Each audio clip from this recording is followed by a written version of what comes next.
हाँ, तो देख रहे हैं प्यारे भैया बच्चों, अवकलन के अनुप्रयोग में अब आगे क्वेश्चन देखें। जैसे क्वेश्चन नंबर 11 है कि वक्र y स्क्वायर पर वह बिंदु ज्ञात कीजिए जिस पर भुज और कोण समान दर से परिवर्तित हो रहे हैं। भुज और कोण या समान दर से परिवर्तित हो रहे हैं। तो वक्र दिया गया है, वक्र y स्क्वायर पर ये जो दिया गया वक्र है, इस पर हमको बिंदु को ज्ञात करना है। और क्या दिया है, भुज और कोण समान दर से परिवर्तित हो रहे हैं, यानी भुज और कोण जो है समान दर से परिवर्तित हो रहे हैं। तो वक्र पर हमको बिंदु ज्ञात करना। तो यहाँ अब इसको कैसे हल करेंगे, तो देखें। अब वक्र दिया गया, वक्र y स्क्वायर दिया गया है कि वक्र y स्क्वायर है। ठीक है। अब इसको हम क्या करें, अब इसको t के सापेक्ष अवकलन करेंगे। अब दर हमको ज्ञात करना है, तो इसको हम t के सापेक्ष अवकलन करें। तो हो गया dy dt। अब एक समीकरण 1 हो गया हमारा। ठीक है। एक क्या दिया है, वक्र y स्क्वायर से वक्र हो गया। अब इसको हम क्या करेंगे, t के सापेक्ष अवकलन करें। तो dy dt y square equal to dy dt ये हो गया हमारा। अब जब इसका अवकलन करेंगे तब क्या हो गया, एक y स्क्वायर, तो इसका अवकलन हो गया 2y, तो हो गया 2y dy dt। अब हो गया dy dt y स्क्वायर, तो इसका अवकलन हो गया 2y dy dt बराबर। अब यह एक आपका बाहर हो जाएगा, कांस्टेंट है, इसको बाहर करेंगे तो a और dx dt हो गया। ठीक, ये चीज है, ये हमारा समीकरण 2 हो गया। ठीक है, समीकरण 2 हो गया। अब इसके बाद क्या कर रहे हैं, वक्र y स्क्वायर पर बिंदु को ज्ञात करना है जिस पर भुज और कोण समान दर से परिवर्तित हो रहे हैं। यानी प्रश्नानुसार क्या दिए कि भुज और कोण समान दर से परिवर्तित हो रहे हैं। यानी प्रश्नानुसार जो है, प्रश्नानुसार, अब यहाँ प्रश्नानुसार क्या दिया जा रहा है कि भुज और कोण समान दर से परिवर्तित हो रहे हैं। अर्थात यह dx अब y dt इक्वल टू जो है dy dt, ये हो गया। अब क्या करेंगे, अब यहाँ से dx dt की वैल्यू, अब ये दिया गया है ये कि भुज का जो दर है वह कोण के दर के क्या है, समान। भुज का दर जो है कोण के दर के समान है। तो अब क्या करेंगे, समीकरण 2 तथा 3 से, समीकरण 2 तथा 3 से, अब समीकरण 2 और 3 से। ठीक, तो अब हम क्या करेंगे, अब क्या दिया है 2y और dy dt हो गया 2y dy dt बराबर एक हो गया। और अब यहाँ dx dt या dx dt, तो यह dx dt की वैल्यू, या dx dt की वैल्यू क्या है, dy dt है। तो इसको dy dt, अब यहाँ से dy dt से dy dt काट दिए। अब हमारा क्या हुआ, 2y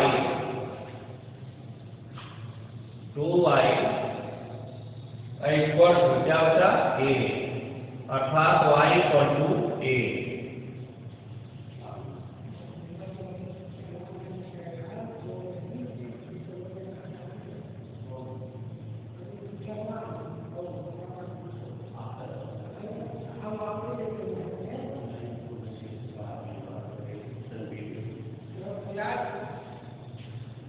अब यहाँ आपका हो गया y बराबर a। अब यह y बराबर a हो गया। अब y का मान तो आ गया हमारा। अब क्या करेंगे, y के मान को समीकरण 1 में रखेंगे। तो लिखेंगे y का मान समीकरण 1 में रखने पर, अब 1 में रख देंगे। अब y के मान को 1 में रख दें तो अब यहाँ हमारा क्या है, y square equal to a है। y की जगह a, अब 8 का वर्ग इक्वल टू 8 है। ठीक, तो 8 का वर्ग,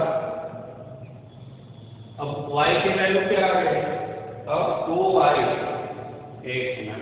अब यहाँ देखें थोड़ा काटने में 2y,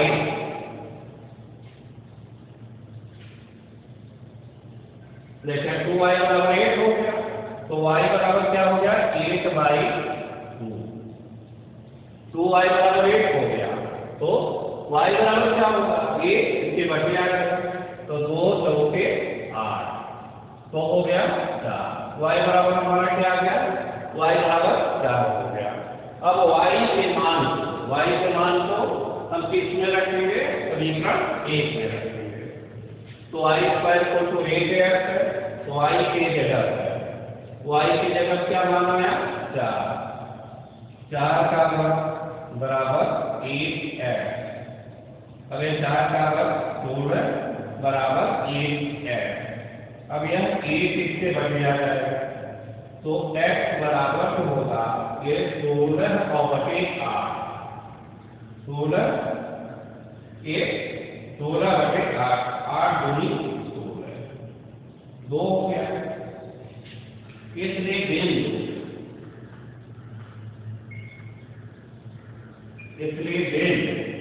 क्या हो गया x, तो x की वैल्यू क्या हो गई 2 और y की वैल्यू क्या हो गई 4। अब यही पूछा गया था कि बिंदु ज्ञान कीजिए, x का मान क्या है, x का मान 2 हो गया और y की वैल्यू क्या हुई 4 हुई। x बराबर क्या होगा 2 और 4 हो गया। ठीक है, अब आगे देखें क्वेश्चन इस पर आधारित। तो मान लीजिए क्वेश्चन है आपको,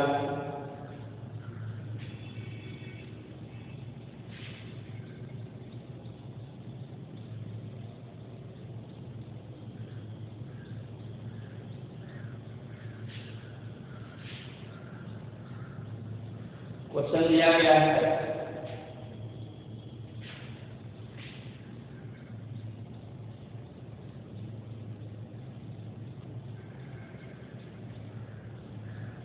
अगला क्वेश्चन है, एक क्वेश्चन दिया गया है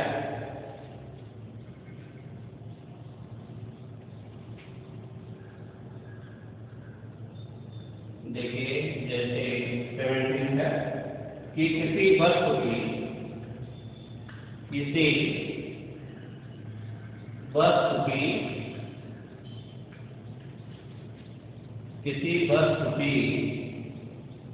x इकाइयों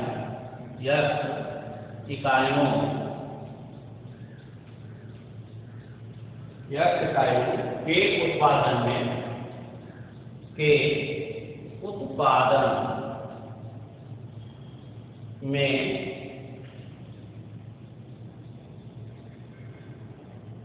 कुल लागत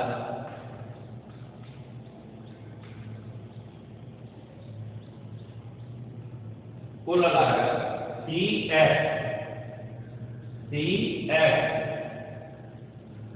रुपयों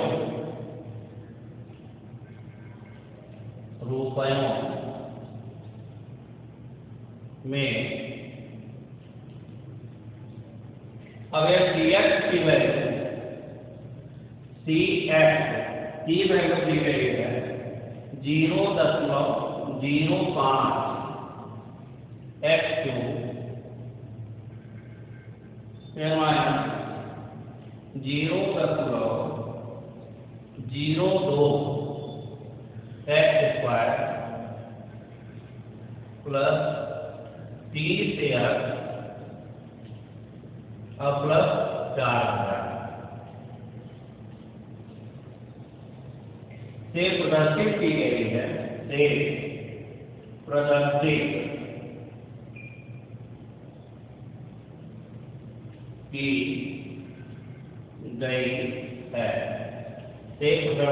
गई है सीमांत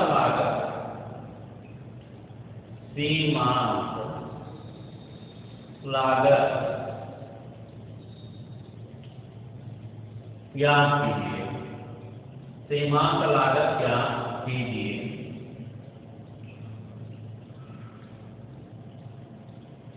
जब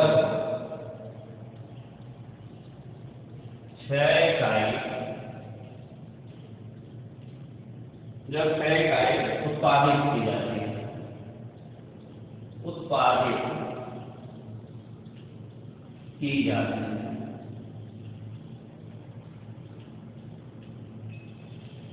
अब यह दिया गया है प्रश्न आपको, आप कैसे हल करेंगे? तो देखें, अब यहाँ दिया गया है कि किसी वस्तु की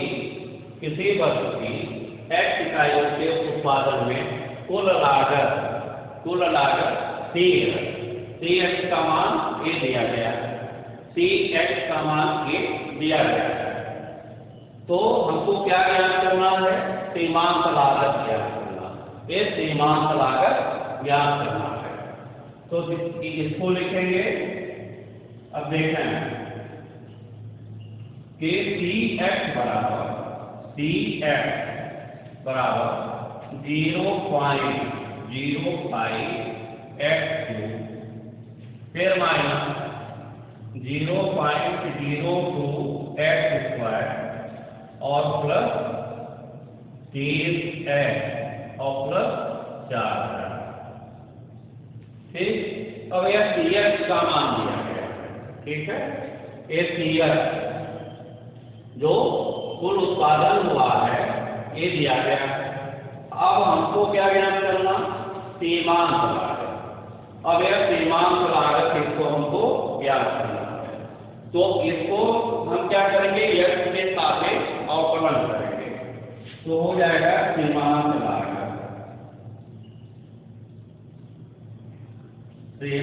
लागत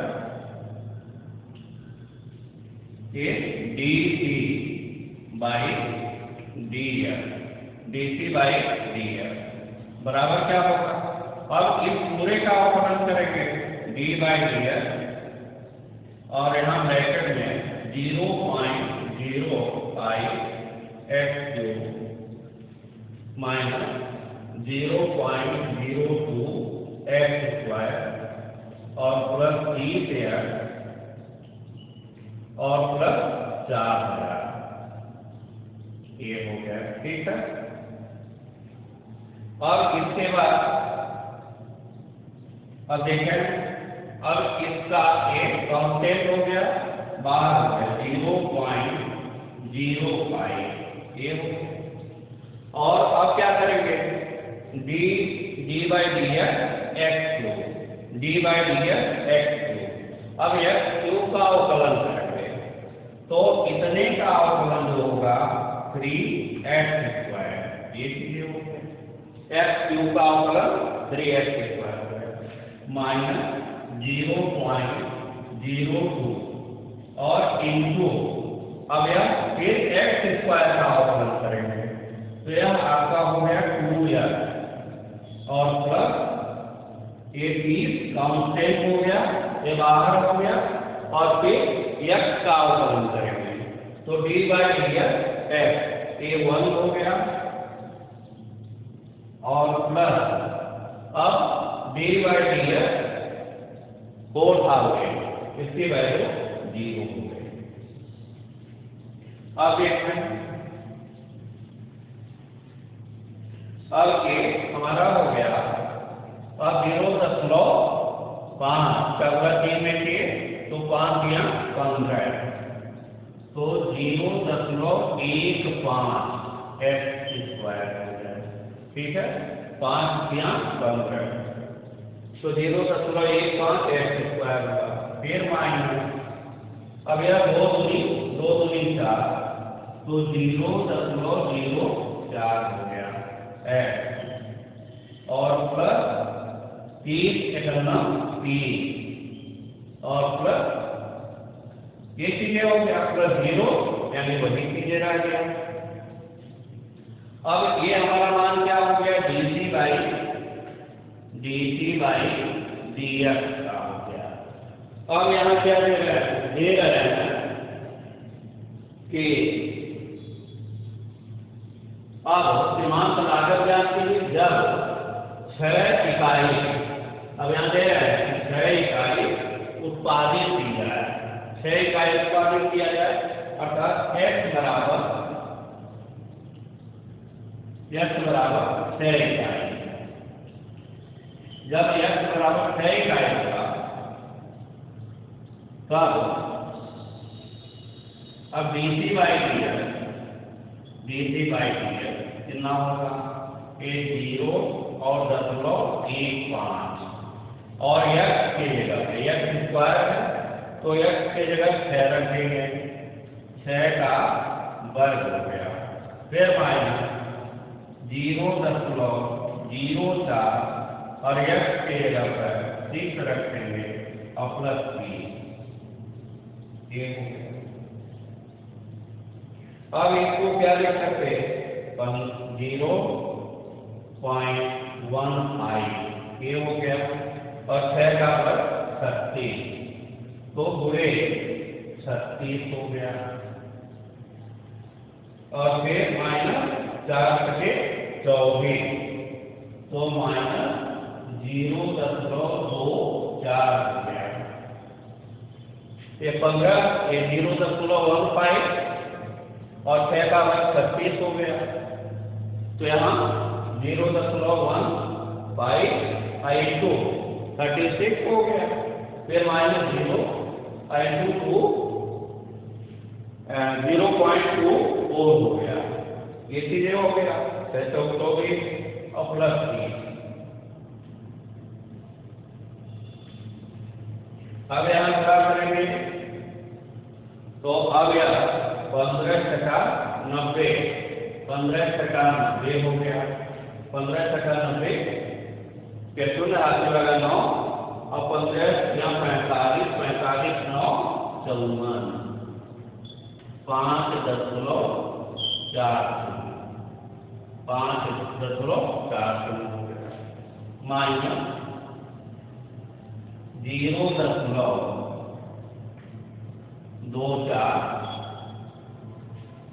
और प्लस 3। अब ये कितना हो गया अब इसको जोड़ लेंगे 3 और प्लस 5 35 अब हो गया 3 और 5 35 35.4 ये हो गया 3 5 35.4 और फिर माइनस 0.24 अब एक हटा देंगे तो आपका आएगा कितना। अब देखें बराबर क्या आएगा ये 10 में से 4 गया 6 फिर बचा 3 में से 2 गया 1 और 10 और 35। अब यही आपका हो गया dt बाई dx तो dt बाई dx की वैल्यू क्या होगा 35.1 ये हमारा आंसर हो गया। ठीक है। तो ऐसे आप हल करेंगे, फिर आगे कल बताएंगे।